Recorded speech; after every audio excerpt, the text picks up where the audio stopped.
Son las 10 de la noche. Hace frío en el interior de la casa. Las 14 personas que están sentadas en la sala se aferran a sus abrigos. Todos ellos tienen la mirada clavada en el reloj que está colgado de la pared. Ninguno se atreve a apartar su mirada de él. Contemplan cómo pasan los segundos de forma agónica. Todos ellos están listos y preparados para la marcha inminente. Una mujer delgada de mediana edad que está sentada frente al grupo pregunta: Charles, recuerdas la contraseña, ¿verdad? Sí, Dorothy. Lo hemos practicado como 100 veces.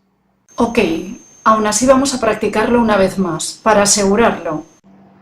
Charles suspira y asienta con la cabeza y dice: todo va según lo previsto.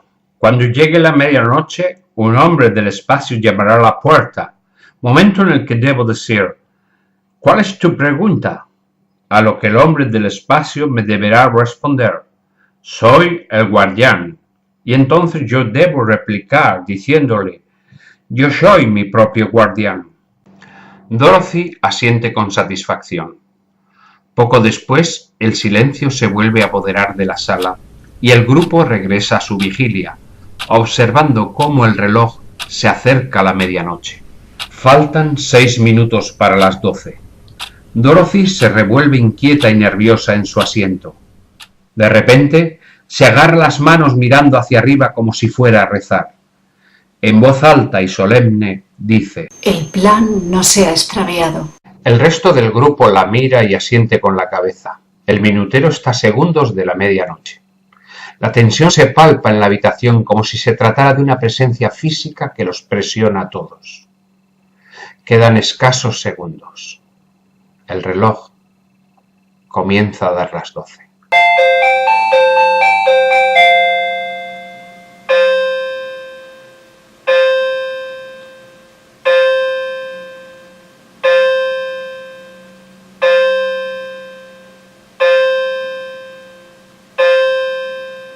Todos los miembros del grupo detienen su aliento mientras se esfuerzan por escuchar un ruido en la puerta de entrada. Los minutos pasan y nadie llama a la puerta. Todas las miradas del grupo se vuelven a Dorothy pidiéndole una explicación. Ella, perdida en sus pensamientos, baja la cabeza mirando al suelo. Pasan unos segundos y Dorothy rompe su silencio diciendo: Hay un ligero retraso. A finales de septiembre de 1954, los periódicos estadounidenses reportaron una serie de noticias catastróficas para el planeta. En tan solo 90 días, hasta la mañana del 21 de diciembre, una inundación masiva iba a crear un vasto mar interior que se extendería desde el Círculo Polar Ártico hasta el Golfo de México. Lugares como Chicago o Detroit y la mayoría de pueblos y ciudades del Medio Oeste en Estados Unidos serían destruidos por las olas. Simultáneamente, los cataclismos sumergirían las costas occidentales de las Américas desde el estado de Washington hasta Chile. Una ingente cantidad de desastres similares devastarán gran parte del resto del mundo. El resultado era que la mayoría de la gente del planeta iba a morir.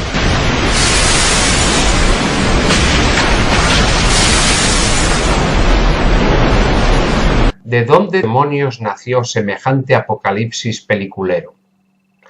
Lo normal sería pensar que esta viniera de investigadores, científicos, pero no.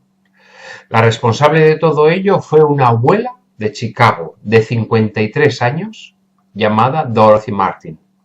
Varios medios de comunicación se hicieron eco de la noticia recibida a través de una comunicación alienígena que anunciaba su inminente llegada desde el planeta Clarion.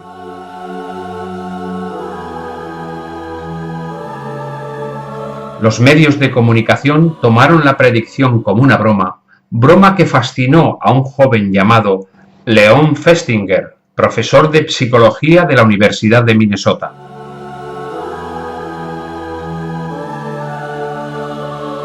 Obviamente, Dorothy Martin, así como su pequeño grupo de seguidores, creía profundamente en la predicción.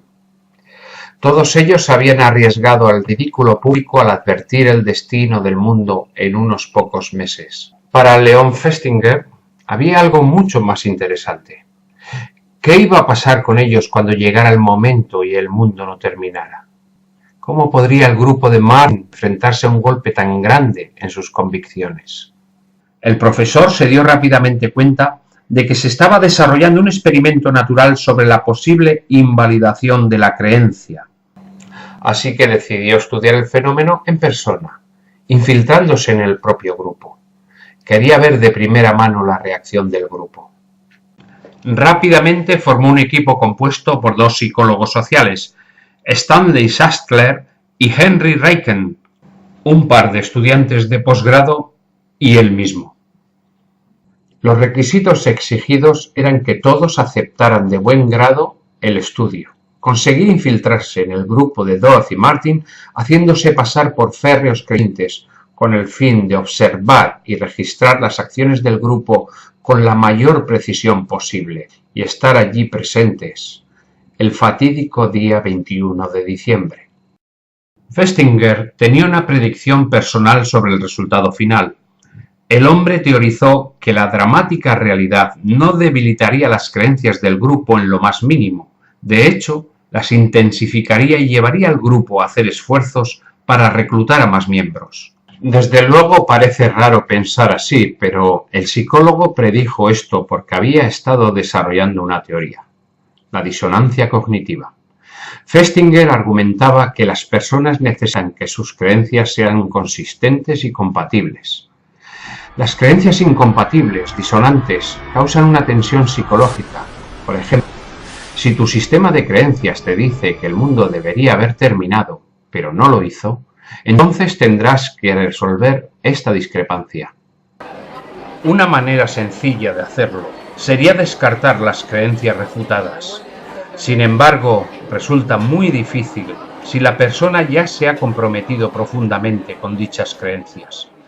Pero si ésta ha llegado a dejar su trabajo, la pareja, por ellas, e incluso si se ha arriesgado a acabar en una institución mental, entonces es muy posible que no resulte sencillo aceptar que no eran correctas.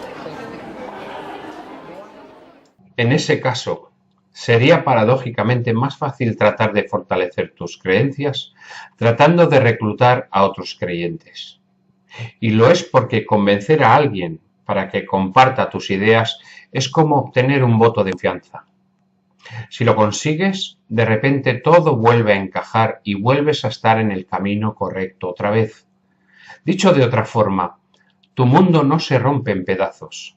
El equipo de investigadores comenzó su trabajo infiltrándose en el grupo de Dorothy Martin. Esto requería de cierta creatividad, porque Dorothy y sus seguidores, a pesar de toda la parafernalia que nos podamos imaginar con su mensaje apocalíptico, era un grupo bastante tranquilo y solitario. De hecho, no estaban buscando nuevos reclutas, por lo que no existía ningún formulario de solicitud que los investigadores pudieran rellenar. El equipo de Festinger se acercó al grupo individualmente con historias inventadas, todas ellas destinadas a apelar a la filosofía de los creyentes y poder así unirse a ellos.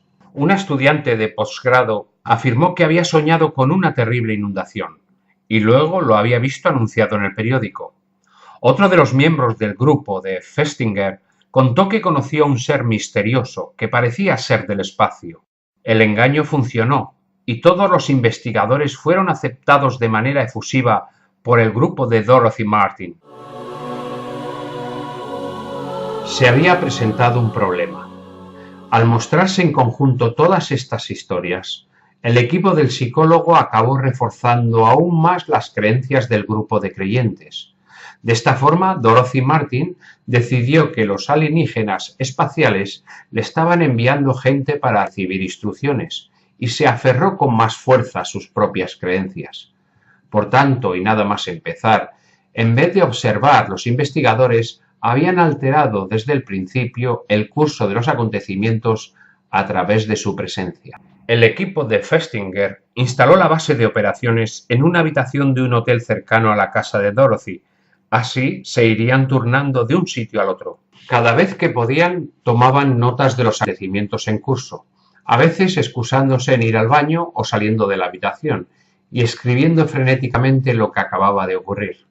Tal y como recogieron en sus notas, el mayor desafío al que se enfrentaron aquellos días fue mantenerse en un papel neutral dentro del grupo. La ideología de Martin despertaba nuestra incredulidad constante y a menudo debía aguantar y sonreír en vez de enfrentarse al líder. El sistema de creencias de Dorothy Martin era una mezcla ecléctica del cristianismo moderno con una obra de ciencia ficción, una coctelera de ideas inverosímil.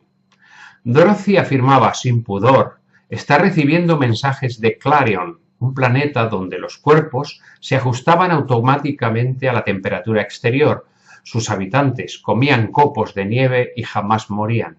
Los mensajes llegaban hasta ella a través del espíritu de Sananda, que aparentemente era Jesucristo haciéndose pasar por un nombre diferente.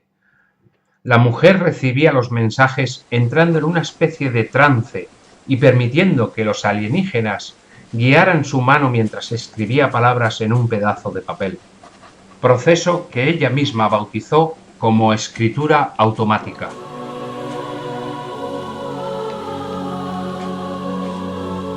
Con el paso del tiempo, el mensaje se había completado y no traía nada bueno para los habitantes de la Tierra. Martin había comunicado a sus fieles seguidores que las inundaciones destruirían gran parte de la Tierra el 21 de diciembre.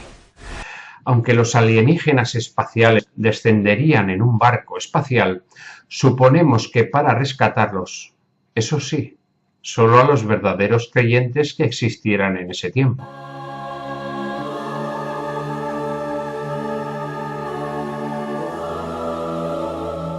Ella misma había fijado la hora del rescate para la medianoche, aunque esperaba que pudiera aparecer un poco antes. Por esta razón, enviaba diariamente a alguno de sus seguidores a observar el cielo por la posible llegada de la nave. También instó a todos a permanecer alejados de todo metal, ya sean cremalleras, hebillas de cinturón. La razón se debía a que en una nave espacial el contacto con el metal podría causar graves quemaduras.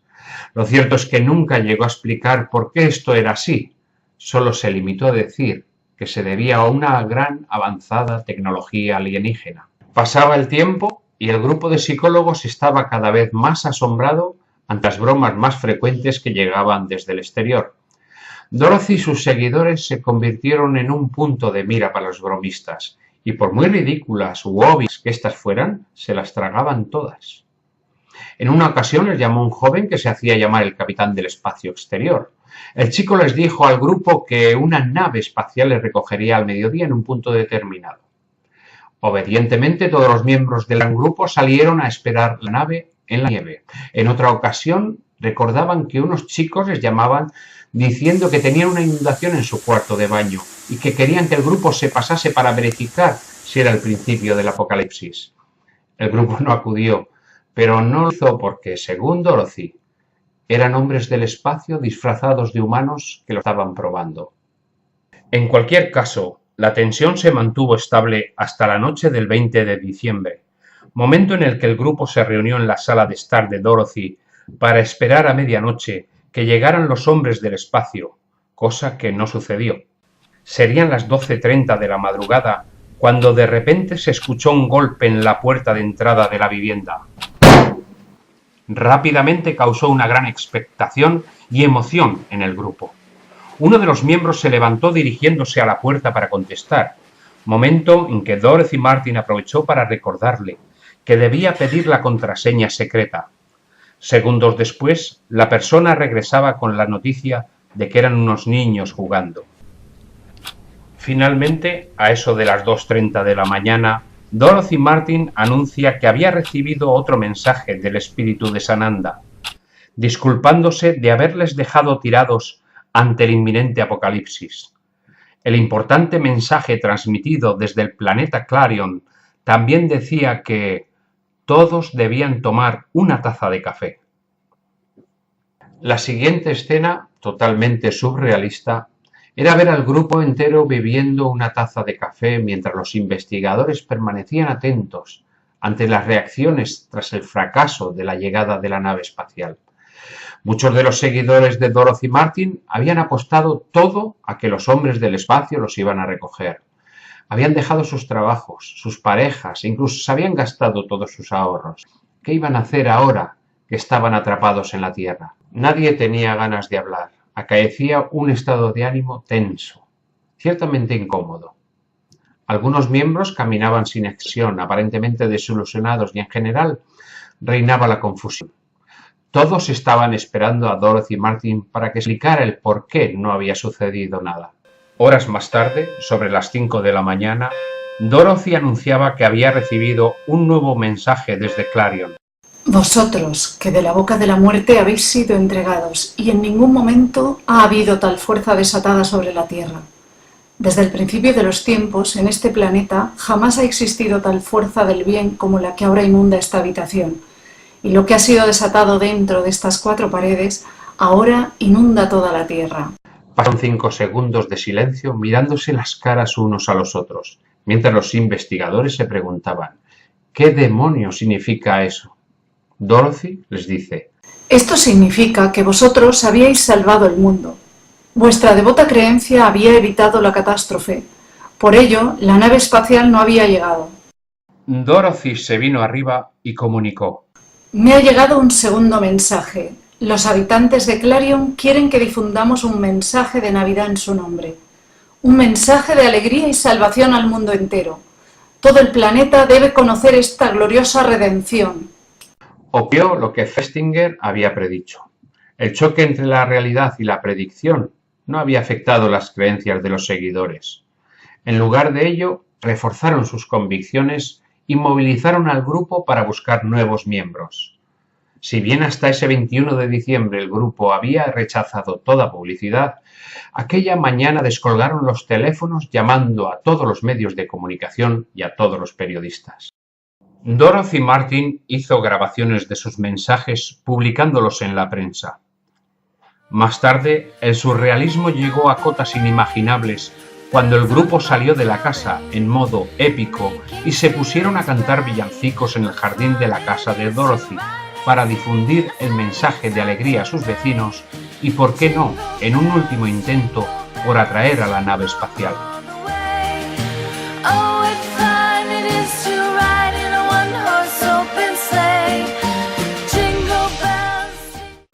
Durante una semana estuvieron presentes en las noticias principales de todo el país. Sus ideas no carecían de atractivo popular y recibieron cientos de visitas, llamadas telefónicas y cartas de ciudadanos seriamente interesados, así como ofertas de dinero que rechazaban invariablemente. La realidad es que los acontecimientos conspiraron para ofrecerles una oportunidad magnífica de crecer en número. Si hubieran sido más eficaces, la no confirmación del fin del mundo podría haber presagiado el principio de algo grande para ellos y no el fin. No podemos olvidar que un porcentaje significativo de los miembros no eran reales y habían permanecido observando cínicamente todo lo que pasaba como parte de un experimento, lo que terminó por socavar la efectividad del grupo. De lo que no tenemos dudas es de la investigación de Festinger, ofreciéndonos una lección sombría sobre la capacidad de resistir a las creencias.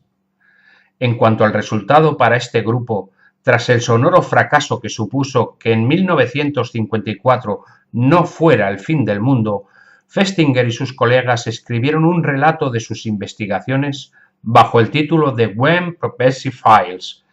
Se trata de uno de los primeros casos de disonancia cognitiva aparecidos en un libro. Para proteger la privacidad de Martin y protegerse de los posibles pleitos legales, se refirieron a Dorothy como Marian Kent y fijaron todos los acontecimientos en una gran ciudad ficticia cerca de Chicago.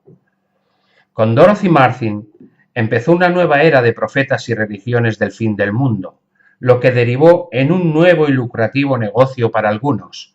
De hecho, ella misma continuó su carrera como profeta New Age. Se cambió de nombre por el de Hermana Tedra y viajó a América del Sur, un lugar donde estableció un pequeño centro religioso bajo el título de Abbey of the Seven Rays, la Abadía de los Siete Rayos. Los mensajes de Sananda y otros guardianes asumieron un tono cada vez más profético. Las naves espaciales aterrizarían y harían contacto con los seres de la Tierra en mayo o en junio.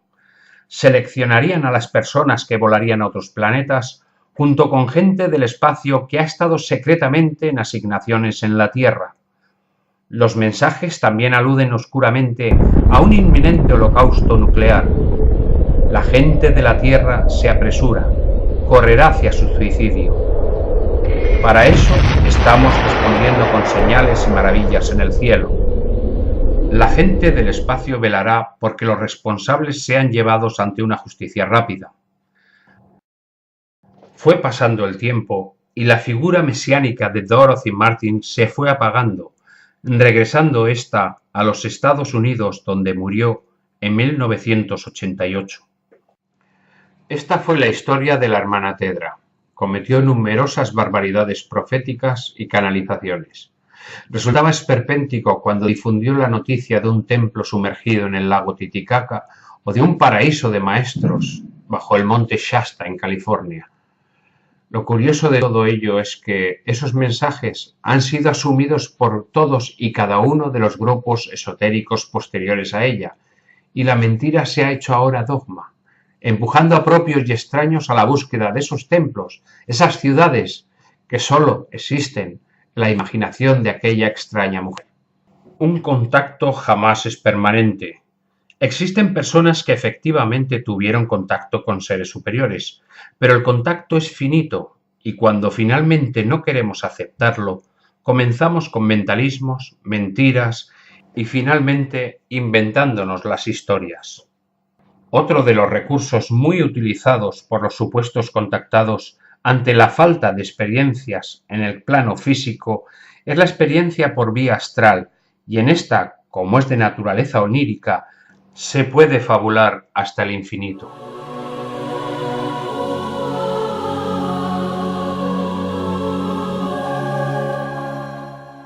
El número de contactados desde los años 50 hasta nuestros días se cifran en millones. Pero contacto físico, real y con entrega de fórmulas prácticas o científicas que realmente ayuden a la humanidad, se pueden contar con los dedos de una mano. Nosotros creemos rotundamente en los extraterrestres y además creemos que nos visitan y están aquí entre nosotros, pero debemos concederles la dignidad que merecen sin mezclar nuestros prejuicios con su realidad. En igual medida, el ser humano tiene la suficiente dignidad para reclamar un contacto físico, real y certero y dejarse de andar jugando al escondite con estas cuestiones tan serias y tan trascendentes. Creemos asimismo que el futuro y la madurez de la raza pondrán cada cosa en su sitio y probablemente todos nosotros, en una pequeña medida, hayamos contribuido a separar lo real y la verdad de la ficción y la mentira.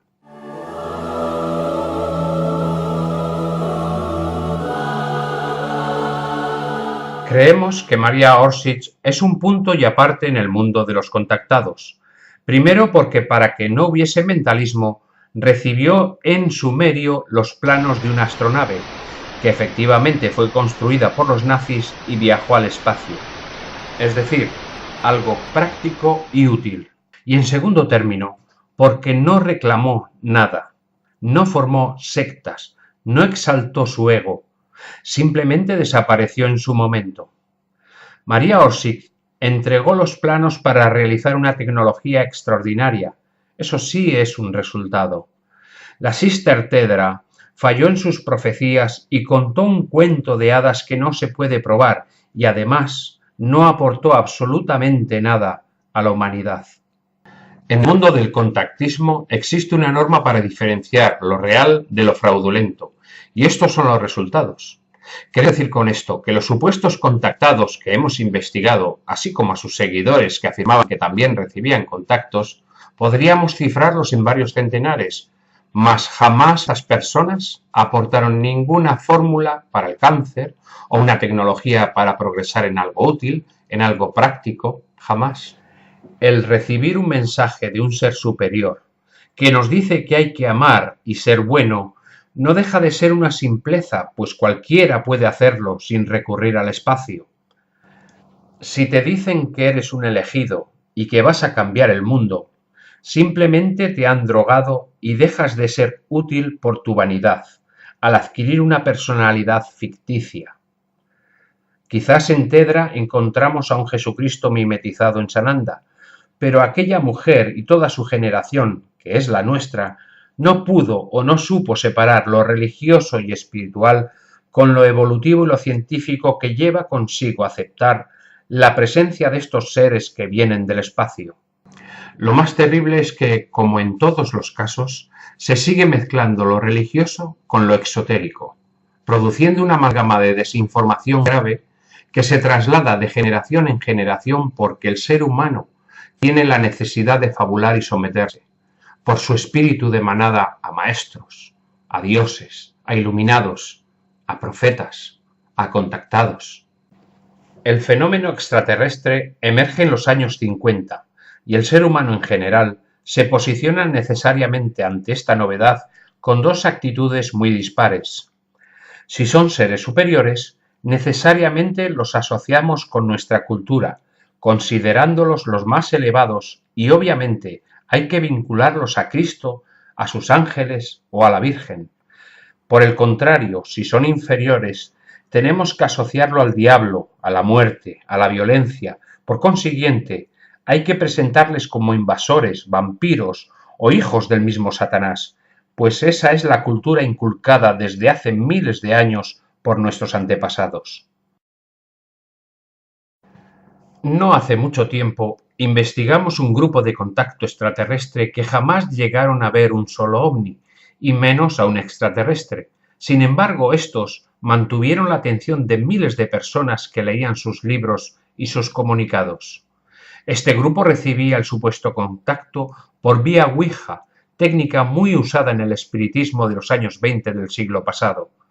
Jamás pudieron probar que estos mensajes recibidos con esa técnica fueran de origen extraterrestre, pero esta técnica era más atractiva y sugerente para crear más adeptos.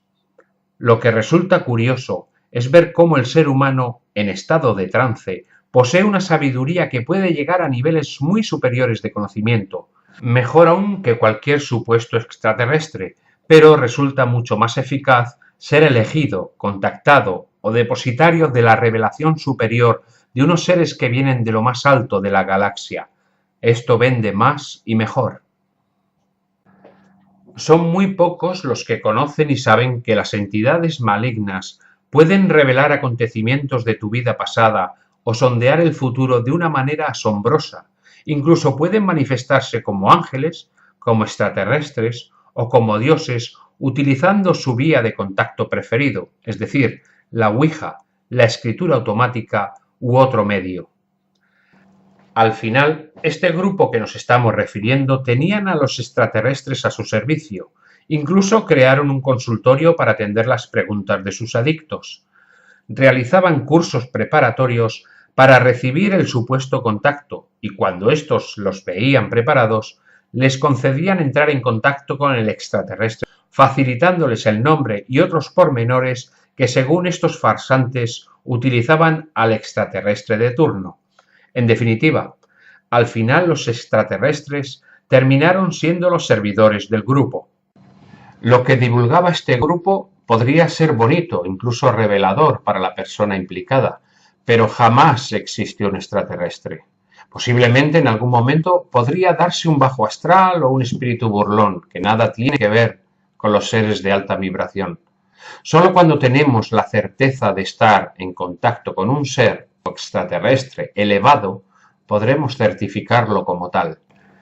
En los últimos años de la dictadura franquista en España, conocimos a personas que recibían información de un contactado que aseguraba haber sido visitado por seres del espacio. La información que contenían sus revistas era realmente interesante, sobre todo porque representaba para todos nosotros una puerta abierta a nuevos conceptos y nuevas ideas, dado que el régimen franquista tenía una férrea censura sobre cualquier noticia que se opusiera a los dogmas del movimiento fascista en el que nos educamos. Con el tiempo, apareció inevitablemente la Virgen María y el mensaje de Fátima. Se habló de los 3 días de oscuridad y seguidores devotos compraron sacos de dormir y velas para resistir esos 3 días que en fecha inminente iba a ocurrir, llegando a alcanzar temperaturas muy inferiores a 50 grados bajo cero. Por supuesto, esto no llegó a ocurrir, afortunadamente, pero no admitiendo el grupo su error, volvieron a las andadas, vaticinando el fin del mundo. Y en esta ocasión varios adeptos del grupo llegaron a comprar furgonetas para introducir comida, para introducir a la familia, lo más imprescindible, y subir a las montañas, puesto que todo iba a ser arrasado por las aguas. Según informaciones contrastadas, otros llegaron a comprar armas con el objeto de defenderse de posibles ataques. Por supuesto, esto tampoco ocurrió, y tuvieron que descender de la montaña totalmente decepcionados. Pasaron los días y se volvió a cometer el mismo error. En este caso, el líder y sus adictos más cercanos recomendaron la creación de arcas salvadoras. Así, se fueron agrupando en torno a dichas arcas, descolarizando a sus hijos y esperaron la ansiada liberación de los hermanos del espacio, que tampoco vinieron a socorrerlos. Al parecer, poco reflexivos y la gran torpeza de su líder, de ahí surgió un estigmatizado para completar el puzzle, pues mezclaron la Virgen, el Apocalipsis, el fin del mundo, los estigmas de Cristo y, por supuesto, a los extraterrestres. Lamentablemente, ese grupo, por falta de rigor, repite el mismo fenómeno de la hermana Tedra. Con el tiempo, este movimiento se fue disolviendo, pero los más acérrimos siguieron y aún siguen atados a los dictados de su maestro, pues para muchas personas les es imposible prescindir del concepto religioso asociado a los alienígenas. También por aquel entonces se produjo una gran expectación que levantó un programa de televisión donde iban a testar mediante el polígrafo o detector de mentiras la veracidad o no del supuesto viaje de un famoso contactado que habría realizado a Ganímedes, uno de los satélites de Júpiter. La decepción fue inmensa, pues el detector sentenció que aquel contactado no decía la verdad. Lo curioso es comprobar la reacción de sus adeptos, pues enseguida se apresuraron a afirmar que el detector estaba estropeado y que no era una prueba fiable e incluso podría haber sido víctima de una trama. Nadie, ni el propio contactado, podían renunciar a sus maravillosos hermanos del espacio, a ser elegidos, a pertenecer a un grupo de seres privilegiados con vía directa con el cielo. La verdad es que no nos sorprendió la reacción de estos grupos, así como el grupo de la hermana Tedra, pues si hubieran aceptado la realidad, habrían tenido que someterse a una severa autocrítica, entrando en conflicto y somatizando dicha actitud con confusión, con depresión e incluso en algunos casos hasta el propio suicidio.